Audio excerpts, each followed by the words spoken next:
যখন সে স্টুডেন্ট লাইফে খুব দরিদ্র অবস্থায় ছিল, বহুভাবে তাকে আমি হেল্প করতাম। 50-100 টাকা ধার নিত, জীবনে কোনোদিন ফেরত দিত না, জানতো ফেরত দেওয়ার দরকার নাই।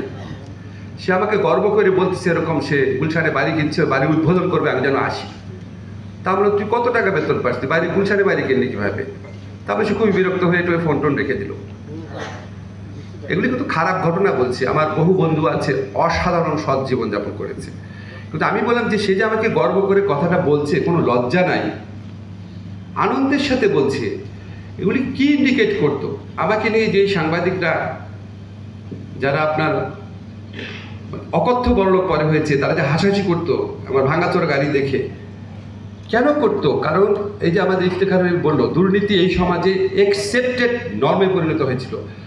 কেউ প্রশ্ন করতো না এই লোকের এত টাকা কোত্থেকে আসলো, গর্ব করতো, খুশি হতো, আরে তার এত টাকা। বহু সৎ মানুষ বাংলাদেশে আছে, কিন্তু 100 জনের মধ্যে যদি 80 জন সৎ থাকে আর 20 জন যদি অসৎ থাকে, সেই 20 জনের মধ্যে 10 জন যদি আবার ক্ষমতাবান জায়গায় থাকে, তাহলে একটা দেশ অনাচার, দুর্নীতি, পাপাচারে ভরে ওঠে। আপনাদের আমি লাস্ট একটা কথা শুধু বলি, সবাই একটা জিনিস মনে রাখবেন, আমাদের তো সবাইকে মরতে হবে, এর চেয়ে বড় সত্য তো দুনিয়াতে নাই। যদি সত্যি ধার্মিক হন, যদি সত্যি বিবেকবান হন, যদি সত্যি পরকালে বিশ্বাস করেন, যেই ধর্মের হন না কেন, একমাত্র এই কারণেই আপনাকে সৎ থাকতে হবে, অন্য কোনো কিছু দরকার নাই। কিসের বিচার হবে, কি দুদক, কি বিচার বিভাগ, কিচ্ছু না। এই টিচিংগুলো আপনাদের সন্তানদেরকে দেন, আপনার কমিউনিটিকে দেন।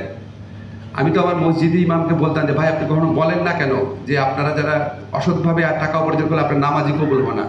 বলে স্যার এটা বললে তো সমস্যা আছে। কেন সমস্যা ছিল বুঝতে পারছেন তখন? কারণ মসজিদ কমিটিও চোরে ভরে গেছিল, মসজিদ কমিটির লোকজন পছন্দ করতো না এই সমস্ত কথা।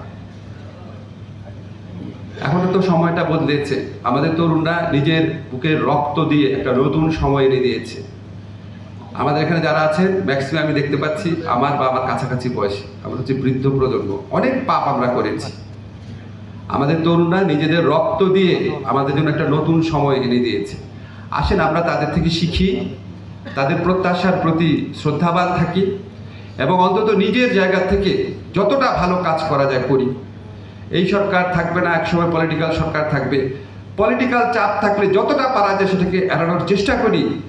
পলিটিক্যাল চাপ থাকা সত্ত্বেও অনেক ভালো কাজ করা সম্ভব। যেখানে পলিটিক্যাল চাপ থাকবে না সেখানেও তো অন্তত ভালো কাজ করা সম্ভব হয়।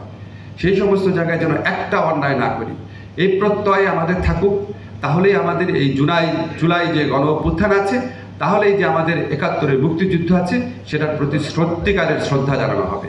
ধন্যবাদ সবাইকে।